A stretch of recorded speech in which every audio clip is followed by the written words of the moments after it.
হয়েছে দয়া? তুমি তোমার বউয়ের উপর চিৎকার করছো কেন? আরে সুধা আন্টি, এ আমার বউ নয়। দেখো, তোমরা সবাই দেখো। নাও মা, জল খেয়ে নাও। আরে কেন বলছো ও তোমার বউ নয়? তুমি জানো কতক্ষণ ধরে ও তোমার জন্য অপেক্ষা করছিল? আমি দেখলাম, তাই আমি ওকে তোমার বাড়ির ডুপ্লিকেট চাবি দিলাম। আমার বাড়ির চাবি আপনি যে কেউকে কি করে দিয়ে দিলেন? কাউকে? যে কেউ মানে? ও তোমার অপরিচিত নাকি? ও তোমার নিজের স্ত্রী। তো বিয়ে করে নিলে? লুকোচ্ছ কেন? তবে তোমার চয়েসটা খুব সুন্দর। আরে আমি তো ভাবতেই পারিনি যে আপনি এই বয়সে বিয়ে করবেন। আরে আন্টি, আমি কোনো বিয়ে এই বয়সে মানে কি?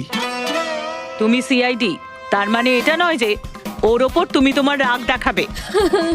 কাকিমা, ও যখন আমাকে বকে আমি তখন সেটা সহ্য করে নিই।